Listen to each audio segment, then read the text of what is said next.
Because I enjoy beating a horse to death. Yet again today, we are going to talk about Yale. This time from the perspective of kind of going through the things that have to happen for them to be able to stay in the top five. Right now, they are the number one ranked team in the land for good reason. Coming off a national championship, though, there are things like championship hangovers, and they are real. So there's a lot of things working against them in terms of them being able to stay in the top five throughout the season.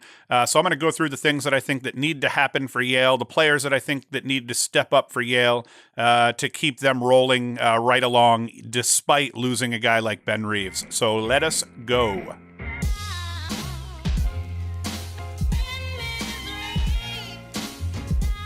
So first thing we're going to discuss is who they lost. Ben Reeves is at the top of that damn list. Three-time All-American, three-time first-team All-Ivy, the career goals and points leader at Yale, 174 goals, 142 assists, and 316 points. He was just a savage when it came to producing. So that's going to hurt. You just can't replace a guy like Reeves, although I think that they do have players in place that can help make up for that loss as much as possible, so they don't have to fall off the face of the damn earth as it pertains to their offensive production.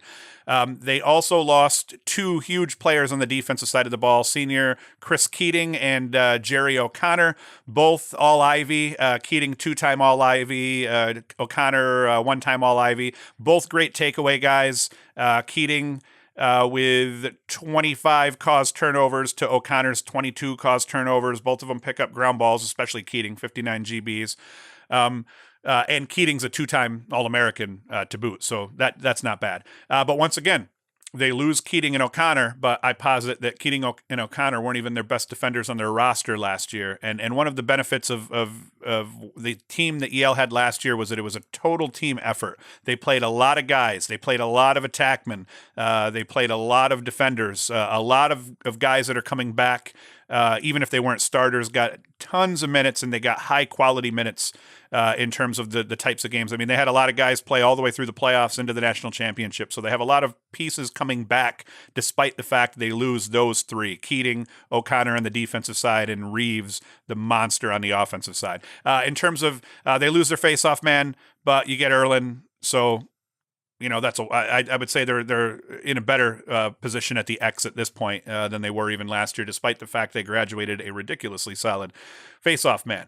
All right, so we've discussed who they're losing. That's obvious, So now let's just discuss why offensively I think that even though they lose a Tuarton winner in Reeves, why I don't think they're going to fall off all that badly. The number one reason is Jackson Morrill, junior, coming back this year, attackman, put up 72 points last year, 30 GBs, 6 caused turnovers. So he actually is excellent in the riding game. He led all Yale attackers in caused turnovers.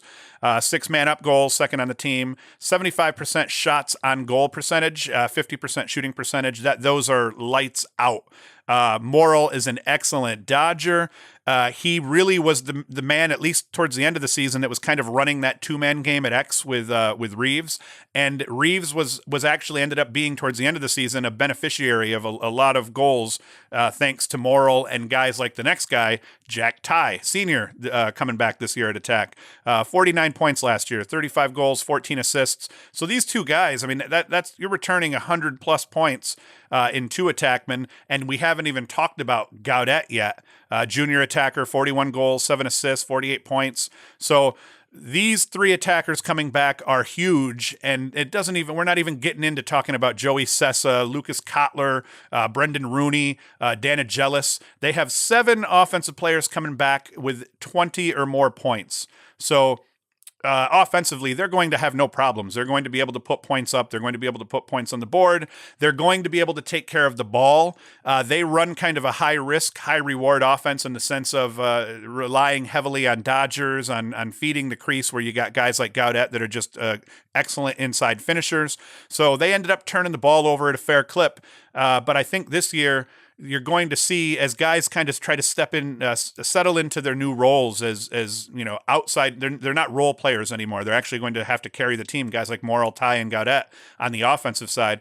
I think as you see these guys settle in, you're going to see them take excellent care of the ball. Nobody wants to be the guy that comes out, tries to do much, turns the ball over, especially on a high IQ team like Yale. So I feel like early on in the season, they're probably going to do a pretty good job of taking care of the ball. They'll probably not come out ripping the world up in terms of production overall and the number of points they put up, simply because they're going to have to find their identity first without their team leader coming back. But Morrill, Tigh, Gaudet, Sessa, Kotler, Rooney, Danigelis, these guys are all guys that can fill it up if given the opportunity, and they are all going to be given the opportunity. You have 7 guys right there that are coming back that played huge minutes, that put up legitimate points against legitimate competition. So Yale is going to be fine on the offensive side of the ball.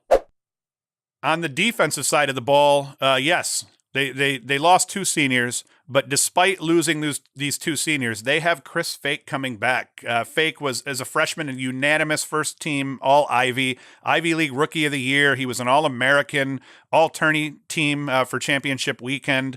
When they played Albany that first time, it was brutal. Watching that game, he beat the living hell out of Connor Fields. Connor Fields ends up leaving the game, not because of the beating he took, but I'm sure he didn't like that. Then he ends up just beating the hell out of Tahoga Nanacoke after that. He limited them to a combined 1 assist in that game.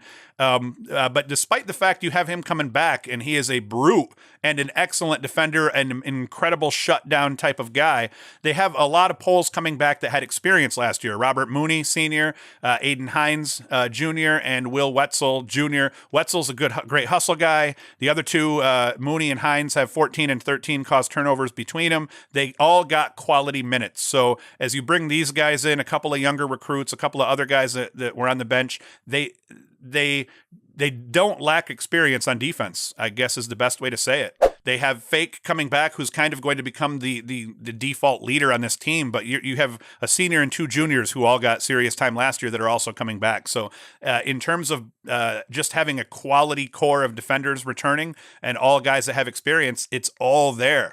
And then you throw in the X factor, Jack Starr. You have a freshman goalie that was able to win a national championship with his team.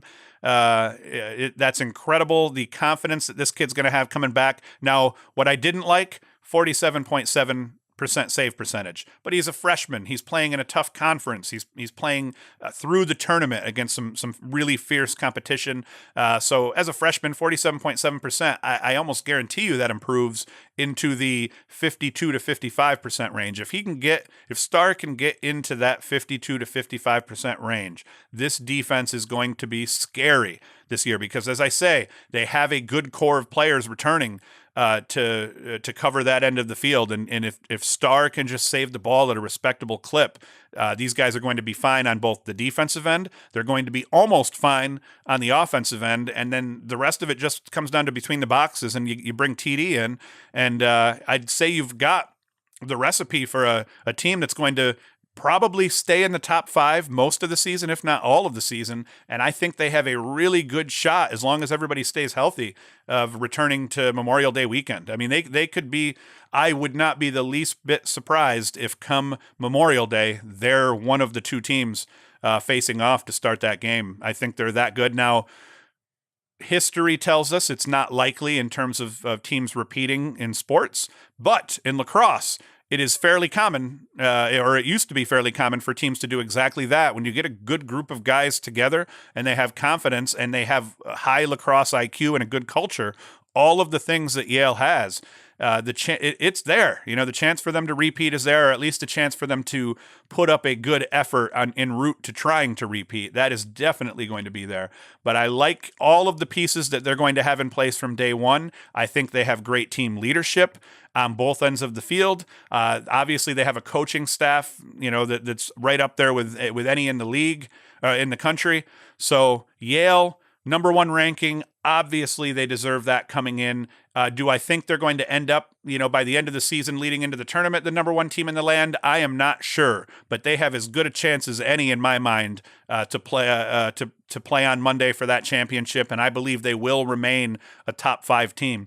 I had at one point mentioned, I don't know if it ever went to air, but I had mentioned that I thought this was the year that Cornell takes the Ivy League back. The more I've watched Yale, we did a couple of film breakdowns, and the more I watched that Yale team play and realized, oh man, he's coming back.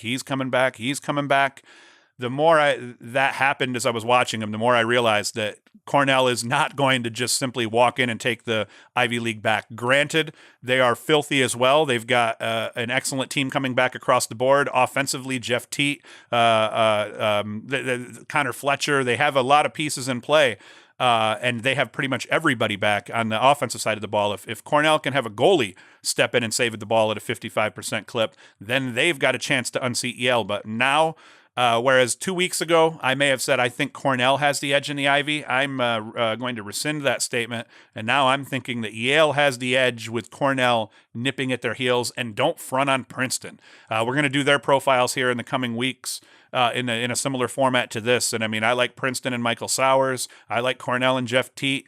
And there's always other teams in the Ivy that are fairly solid and can beat anyone on any given day. So Yale is my pick to win the Ivy. Yale is my pick to be one of the top 5 teams in the country throughout the year, and I believe truly that they have a ridiculously good shot at ending up in the Final Four, possibly in the finals.